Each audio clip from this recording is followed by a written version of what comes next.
اپنے نبی کی بارگاہ میں درود و سلام کا نذرانہ پیش کریں بڑی بآواز بلند صلی اللہ علیہ نبی امیہ و آلہ و بارک وسلم صلاۃ و سلام علیک یا رسول اللہ یا رسول اللہ یا رسول اللہ یا رسول اللہ انظر حالنا یا حبیب اللہ اسمع قالنا اننا فی بحر ہم مغرق خذ یدی سہل لنا اشکالنا تیری سرکار میں لاتا ہے رضا اس کو شفیع جو میرا غوث ہے اور لاڈلا بیٹا تیرا واللہ جو مل جائے تیرے گل کا پسینہ مانگے نہ کبھی عطر نہ پھر چاہے دلہن پھول کیا بات رضا اس چمنستان کرم کی زہرا ہے کلی جس میں حسین اور حسن پھول کیا بات رضا اس چمنستان کرم کی زہرا ہے کلی جس میں حسین اور حسن پھول۔ حضرات محترم لائق مبارکباد ہیں ایک ہی بار میں سیٹنگ کر دے اس کی یار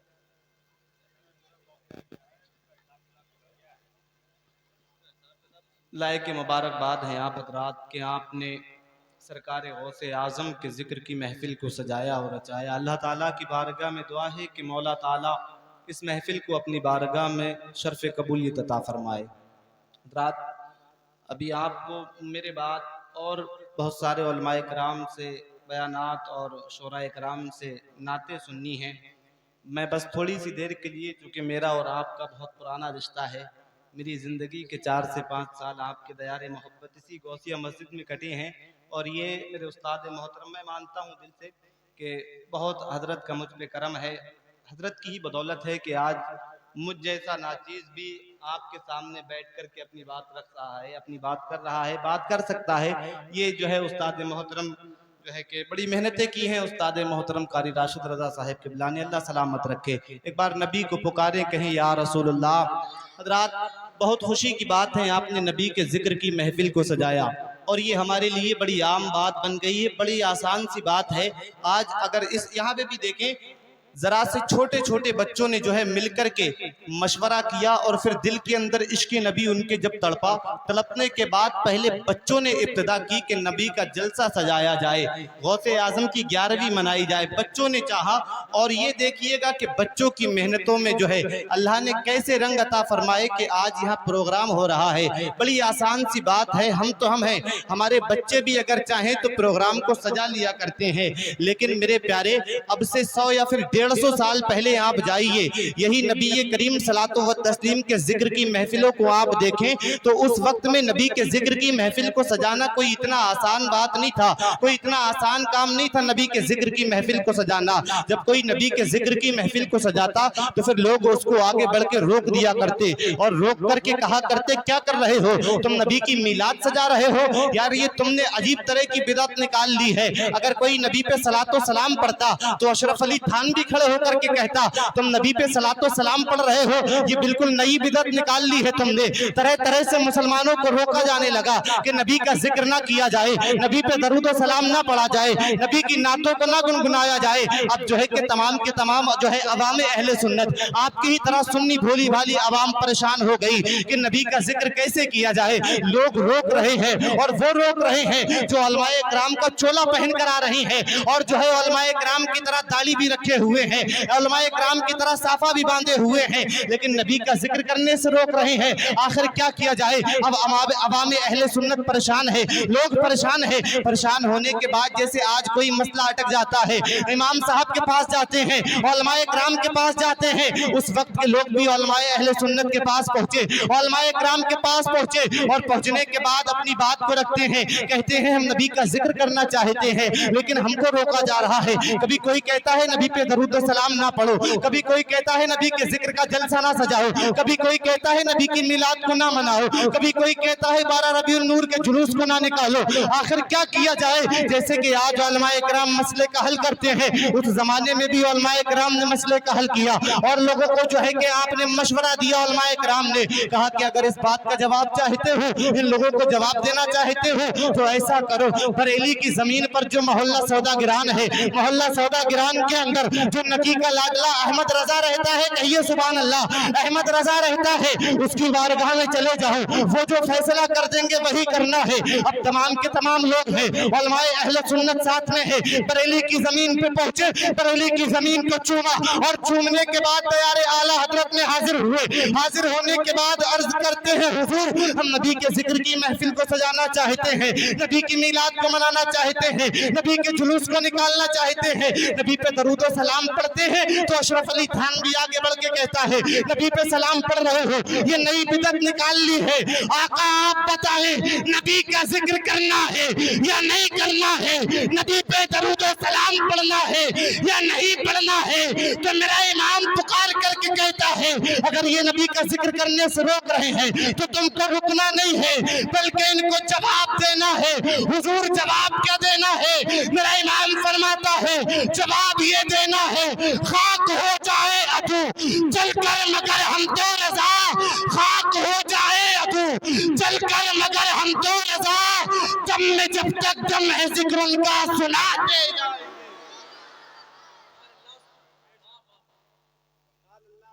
خاک ہو جائیں ابو جل کر مگر ہم تو رضا، آپ بھی بولے دم میں جب تک دم ہے، یہی سکھایا نا ہمیں بریلی والے نے، دم میں جب تک دم ہے ذکر ان کا سناتے جائیں گے۔ لیکن آج ہمارا بھی جو ہے، ہماری قوم کا بھی بہت برا حال ہے، کبھی کسی کی تعریف کرنے میں جو ہے کسی کو برا بنا دیا جاتا ہے، کبھی کسی کی تعریف فلاں ولی کو بڑھا دیا، فلاں کو گھٹا دیا، یہ نہیں ہونا چاہیے۔ ہمیں بریلی کے امام نے درس دیا ہے، ہمیں صرف عشق نہیں سکھایا ہے، نہ ہمیں صرف علم سکھایا ہے۔ اگر ہم بریلی کی زمین سے دیکھیں تو ہمیں عشق اور علم جو سکھایا ہے اس کے ساتھ ساتھ امام احمد رضا نے ہمیں ادب بھی سکھایا ہے۔ اور اگر ادب کی انتہا دیکھنی ہے تو پھر چلو بریلی کی زمین پر، اور میرا امام ادب کی انتہا بتائے گا۔ تم کہو گے مولانا ادب کی انتہا کیا ہے؟ تو میں تم کو بتاؤں گا ادب کی حد یہ ہے، امام فرماتا ہے کیسے آقاؤں کا بندہ ہوں رضا، بول والے میری سرکاروں کے۔ ہم کسی کو گھٹاتے یا بڑھاتے نہیں ہیں، جو امام سکھا دے کیسے آقاؤں کا بندہ ہوں رضا، بول والے میری سرکاروں کے۔ اور میری سرکاروں میں کون ہے؟ بڑی سرکار جسے کہا جائے وہ بغداد کا شہنشاہ غوث اعظم ہے، کہیے سبحان اللہ۔ سرکار غوث اعظم رضی اللہ تعالیٰ عنہ، آپ کی وہ شان ہے کہ جس طرح سے تمام انبیاء میں اللہ تعالیٰ نے میرے آقا کریم صلی اللہ علیہ وسلم کو جو مرتبہ عطا کیا ہے، تمام انبیاء کا سردار بنایا ہے میرے سرکار کو، اسی طرح سے تمام اولیاء کا شہنشاہ بڑے پیر غوث اعظم کو بنایا ہے، کہیے نا سبحان اللہ۔ مجھے پتا ہے جب باہر سے آئے لوگ پڑھیں گے تب آپ بولیں گے، لیکن میں جو ہے آپ کے ہی علاقے کا ہوں، بول دیا کریں تھوڑی بہت دیر میں، بولے نا سبحان اللہ، بولے نا سبحان اللہ۔ سرکار غوث اعظم رضی اللہ تعالیٰ عنہ، آپ کے ذکر کی یہ محفل ہے۔ اب سرکار غوث اعظم کی پیدائش سے پہلے حضرت امام جعفر صادق رضی اللہ تعالیٰ عنہ، آپ سبھی جانتے ہیں حضرت امام جعفر صادق کو، اور جن کی ہمارے یہاں کنڈوں پر نیاز لگتی ہے۔ حضرت امام جعفر صادق آپ بیان فرماتے ہیں کہ میں نے خواب میں دیکھا، فرماتے ہیں میں نے خواب میں دیکھا کہ محفل لگی ہوئی ہے، میرے آقا کریم صلی اللہ علیہ وسلم تشریف فرما ہے، اور جو ہے میرے آقا کریم صلی اللہ علیہ وسلم کی پیاری بیٹی سیدہ فاطمہ بھی تشریف فرما ہے، اور وہیں پر میرے آقا کریم صلی اللہ علیہ وسلم کے داماد جو ہے مولا علی آپ بھی تشریف فرما ہیں۔ اسی محفل میں جو ہے تمام کے تمام آل نبی سرکار کے گھر والے موجود ہیں، لیکن اس محفل کے اندر امام حسن اور امام حسین نظر نہیں آ رہے ہیں۔ کون فرما رہے ہیں؟ امام جعفر صادق فرماتے ہیں کہ اس محفل کے اندر امام حسین اور امام حسن جو ہیں آپ نظر نہیں آ رہے ہیں، باقی تمام کے تمام آل نبی اس محفل کے اندر موجود ہیں، کہیے سبحان اللہ۔ امام جعفر صادق فرماتے ہیں میں نے خواب میں دیکھا، اب میں نے دیکھا کہ میری دادی میری امی سیدہ فاطمہ آگے بڑھی، اور بڑھنے کے بعد حضور کی بارگاہ میں عرض کیا ابا اللہ تعالیٰ نے مجھے 2 بیٹے عطا کیے، کہیے سبحان اللہ۔ کیا فرمایا؟ عرض کرتی ہیں ابا اللہ تعالیٰ نے مجھے دو بیٹے عطا کیے. عرض کرتی ہیں بابا میرا پہلا بیٹا بڑا بیٹا حسن جس کو کہ آپ کی امت کے منافقوں نے زہر دے کے قتل کر دیا. کیا فرماتے ہیں آپ کی امت کے منافقوں نے میرے بڑے بیٹے حسن کو زہر دے کر قتل کر دیا. اور آپ جو ہے کہ پھر آقا کی بارگاہ میں عرض کرتی ہیں آقا اور اللہ نے مجھے دوسرا شہزادہ عطا کیا جس کو کائنات حسین کے نام سے جانتی ہے. کہیے سبحان اللہ. جس کو کائنات حسین کے نام سے جانتی ہے. آپ کی امت کے منافقوں نے اس کو میدان کربلا کے اندر 3 دن تک بھوکا پیاسا رکھا اور آقا اس کو شہید کر دیا. بابا اس کو قتل کر دیا. اس کے خاندان اس کے جو ہے پورے بچوں کو اس کو قتل کر دیا میدان کربلا کے اندر. آپ کی امت کے منافقوں نے میرے آقا کریم صلاۃ و تسلیم کی بیٹی نے اتنا کہا. حضرت امام جعفر صادق آپ بیان فرماتے ہیں کہ ابھی امی کے سوال کا جواب نہیں ملا ہے. میں نے دیکھا میرے آقا تشریف فرما ہے. آقا کی گود میں 2 بچے بیٹھے ہوئے ہیں. کہیے سبحان اللہ. آقا کی گود میں 2 بچے بیٹھے ہوئے ہیں. حضرت امام جعفر صادق فرماتے ہیں میں آگے بڑھا. بڑھنے کے بعد آقا کی بارگاہ میں عرض کیا نانا امی کے سوال کا جواب ابھی نہیں ملا ہے لیکن میرا الگ سے ایک سوال ہے. آپ جو ہے مجھے بھی جواب عطا فرما دے. میرے آقا فرماتے ہیں بتا جعفر تیرا کیا سوال ہے. جب حضرت امام جعفر صادق فرماتے ہیں آقا نے فرمایا نا جعفر تیرا کیا سوال ہے تو آپ فرماتے ہیں میں نے عرض کیا نانا یہ جو آپ کی گود میں میں دیکھ رہا ہوں 2 بچے بیٹھے ہوئے ہیں یہ کون ہیں. کہیے سبحان اللہ. میں آپ کو بتاؤں پیارے میرے آقا کریم صلاۃ و تسلیم سے حضرت امام جعفر صادق آپ عرض کرتے ہیں نانا یہ جو 2 بچے آپ کی گود میں بیٹھے ہوئے ہیں یہ کون ہے. تو میرے آقا ارشاد فرماتے ہیں جعفر تیرا جو سوال ہے اس کا بھی جواب لے لے اور جو تیری امی کا سوال ہے سیدہ فاطمہ کا سوال ہے اس کا بھی جواب لے لے. حضرت امام جعفر صادق فرماتے ہیں نانا جواب کیا ہے آپ بتائے تو صحیح یہ بچے کون ہیں. میرے آقا ارشاد فرماتے ہیں جعفر یہ جو میرے سیدھے زانو پہ بیٹھا ہے یہ عبد القادر جیلانی ہے. یہ میرے بیٹے حسن کا نائب بن کر کے شہر جیلان کے اندر پیدا ہوگا. اور لوگوں نے جب حسن کو قتل کیا تھا نا تو لوگوں نے سوچا تھا کہ حسین جو ہے کہ جب حسن کو ہم قتل کر دیں گے حسن کو زہر دے دیں گے تو لوگ یہ سمجھ رہے تھے کہ اب نبی کا دین مٹ جائے گا نبی کا دین مٹ جائے گا. میرے آقا فرماتے ہیں جعفر یہ جب کائنات کے اندر پیدا ہوگا تو اللہ اس کو ایک لقب دے گا اس کا نام ہوگا محی الدین. یہ دین کو زندہ کرنے والا ہوگا. حضرت جعفر صادق آپ عرض کرتے ہیں نانا یہ دوسرا کون ہے یہ دوسرے زانوں پر جو ہے یہ کون ہے. میرے آقا ارشاد فرماتے ہیں جعفر یہ میرے شہزادے حسین کا نائب بن کے پیدا ہوگا. یہ جو ہے کہ کلیر میں پیدا ہوگا اور جو ہے کہ جن لوگوں نے سوچا تھا حسین کو کربلا میں بھوکا پیاسا رکھا ہے اور لوگوں نے سوچا کہ حسین کو بھوکا پیاسا رکھ کر کے کمزور کر دیا. جعفر یہ 12 سال تک کولر کی شاخ پکڑ کر کے لوگوں کو بتا دے گا کہ جب حسین کے بیٹوں کے بیٹے صابر کے صبر کا یہ عالم ہے تو حسین کے صبر کا عالم کیا ہوگا جب ان کے گدا پر دیتے ہیں شاہان زمانہ کی جھولی. محتاج کا جب یہ عالم ہے مختار کا عالم محتاج کا جب یہ عالم ہے مختار کا عالم کیا ہوگا. یہ میرے آقا کریم صلی اللہ علیہ وسلم یہ سرکار غوث اعظم ابھی پیدائش نہیں ہوئی ہے اس سے پہلے ہی آمد کے تذکرے ہو رہے ہیں آمد کا ذکر ہو رہا ہے آمد کی چرچا ہو رہی ہے. یہ بڑے پیر غوث اعظم ہیں لیکن سرکار غوث اعظم کی یہ بھی چھوٹی سی عمر ہے. بڑے پیر دستگیر ہیں. آپ جو ہے شہر جیلان میں آپ ٹہل رہے ہیں آواز آئی شہر جیلان کے اندر سرکار غوث اعظم دیکھیں توجہ سے بچے خاموش ہو گئے منہ پہ بیٹھا بول لیا چل خاموش ہو جائے تھوڑی دیر چپ جا. شہر جیلان میں سرکار غوث اعظم ٹہل رہے ہیں. آواز آئی عبد القادر بڑے ہو کر کیا بنو گے. بہت توجہ سے سنیے گا. عبد القادر بڑے ہو کر کیا بننے چاہتے ہو کیا بنو گے عاشق بنو گے یا محبوب بنو گے. سرکار غوث اعظم آواز آئی بڑے ہو کر کیا بنو گے عاشق بنو گے یا محبوب بنو گے. بڑے پیر غوث اعظم نے جب اتنا سننے کے بعد گھر کے اندر گئے اور اپنی امی کے پاس پہنچنے کے بعد امی سے عرض کرتے ہیں امی آواز آئی ہے اور سوال ہوا ہے عبد القادر بڑے ہو کر کیا بنو گے عاشق بنو گے یا محبوب بنو گے. سرکار غوث اعظم کی والدہ آپ فرماتی ہیں بیٹا جلد بازی میں کوئی فیصلہ مت کر دینا، جلد بازی میں جو ہے کوئی ایک ڈگر مت چن لینا، جو ایسا کرو قریب کے علاقے میں ایک مجذوب رہتے ہیں ان کے پاس چلے جاؤ، ان سے مشورہ لے لو۔ سرکار غوث اعظم جو ہے کہ اس مجذوب اس ولی کے پاس پہنچے اور پہنچنے کے بعد لوگوں سے پتہ پوچھا۔ جب لوگوں سے پتہ پوچھا تو لوگوں نے بتایا اس کا پتہ پوچھ رہے ہو جس کے جسم پہ صحیح سے کپڑے بھی نہیں ہیں؟ کہا ہاں اسی کا پوچھ رہا ہوں۔ وہی جس کا پھٹا پرانا لباس ہے؟ ہاں۔ کہا کہ وہی جس کے جو ہے صحیح سے اپنی صفائی بھی نہیں کیا کرتا ہے؟ کہا ہاں اسی کا پتہ پوچھ رہا ہوں۔ اب سرکار غوث اعظم کو پتہ بتا دیا گیا فلاں جگہ پر چلے جاؤ وہاں پر وہ بیٹھا ہوا ہے۔ سرکار غوث اعظم وہاں پہنچے جہاں پر کہ پتہ دیا گیا تھا، اس مجذوب کے پاس پہنچے، اس ولی کے پاس پہنچے، اور پہنچنے کے بعد آپ جو ہے کہ پوری بات بیان فرماتے ہیں۔ آپ کہتے ہیں مجھ سے پوچھا گیا ہے، مجھے جو ہے اللہ تعالیٰ کی طرف سے حکم ہوا ہے عبد القادر بڑے ہو کر کیا بنو گے؟ عاشق بنو گے یا محبوب بنو گے؟ کہیے سبحان اللہ۔ عاشق بنو گے یا محبوب بنو گے؟ اب یہ مجذوب آپ فرماتے ہیں کہ ٹھیک ہے، اس کا جواب چاہتے ہو؟ کہا ہاں۔ کہا ٹھیک ہے کل آنا۔ اب بڑے پیر غوث اعظم ہے گھر پلٹے، واپس آئے۔ سرکار غوث اعظم کو رات کو نیند نہیں آ رہی ہے۔ کیوں نیند نہیں آ رہی ہے؟ مستقبل کا فیصلہ ہونے والا ہے، ایک راستہ چننا ہے، عاشق بننا ہے یا محبوب بننا ہے۔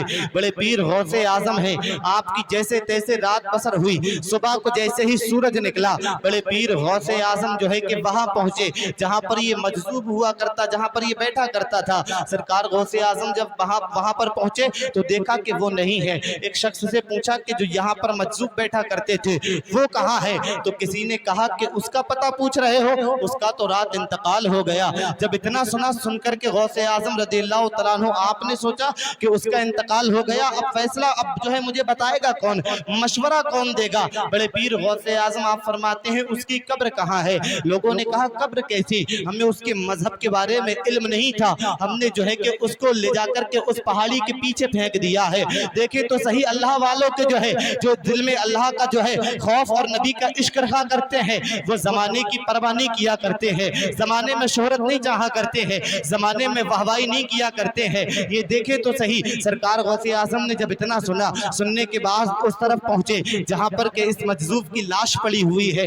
سرکار غوث اعظم وہاں پر پہنچے اور پہنچنے کے بعد جو ہے لاش کے پاس پہنچے۔ روایتوں میں آتا ہے جو ہے کہ اس مجذوب کی لاش کو جو ہے آپ دیکھیں تو صحیح میرے پیارے اللہ کا ولی ہے لیکن لاش کا حال کیا ہے؟ کتابوں میں آتا ہے کہ اس شخص کی لاش کو چیل کوے نوچ رہے تھے۔ بڑے پیر غوث اعظم پاس پہنچے اور پہنچنے کے بعد آپ جو ہے ارشاد فرماتے ہیں یہ کیا بات ہوئی؟ مجذوب جب کسی سے وعدہ کر لیا کرتے ہیں تو پھر وعدہ خلافی نہیں کیا کرتے ہیں۔ آپ نے مجھ سے وعدہ کیا کل آنا، کل جواب دے دیا جائے گا، آپ جواب دیے بغیر ہی انتقال کر گئے، آپ زمانے کو چھوڑ کر چلے گئے۔ بڑے پیر غوث اعظم فرماتے ہیں جب میں نے اتنا کہا اس مردے سے اس جو ہے کہ لاش کے اندر سے آواز آئی، لاش کے اندر سے آواز آئی عبد القادر کیا چاہتے ہو؟ کہا مجھے جو ہے کہ آپ بتائیں، مجھ سے پوچھا گیا ہے عاشق بنو گے یا محبوب بنو گے، میں کیا بنوں؟ تو بڑے پیر غوث اعظم سے کہا گیا کہ عبد القادر اگر تم محبوب بنو گے تو پوری کائنات کے اندر جی حضوری ہوگی، واہوائی ہوگی، ہر شخص نخرے اٹھانے میں لگا رہے گا۔ آپ فرماتے ہیں اور اگر عاشق بنوں گا تو سرکار غوث اعظم سے کہا گیا عبد القادر یہ سامنے لاش نہ دیکھ رہے ہو، یہ عاشق کا حال ہے، عاشق کا یہ حال ہوا کرتا ہے۔ عبد القادر اب تم سوچ لو کیا بنو گے تو قربان ہو جائیے گا ولیوں کے شہنشاہ کے جواب پر۔ آپ فرماتے ہیں اگر عاشق بننا اتنا مشکل ہے تو عبد القادر عاشق بن کے دکھائے گا۔ اگر عاشق بننا اتنا مشکل ہے تو عبد القادر کیا بن کے دکھائے گا؟ عاشق بن کے دکھائے گا۔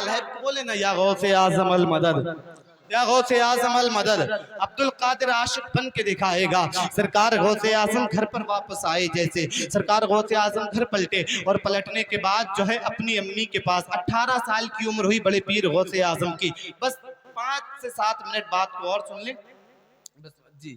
میں بات ختم کرتا ہوں. سرکار غوث اعظم رضی اللہ تعالیٰ عنہ المختصر یہ ساری باتوں کا نچوڑ جو ہے وہ یہ ہے کہ اگر کسی کو بھی کوئی مرتبہ ملتا ہے, کچھ بھی ملتا ہے, کوئی کسی عہدے پہ پہنچتا ہے, تو سب سے مین بات یہ دیکھیں کہ اس کے دل کے اندر عشق مصطفیٰ کس قدر ہے.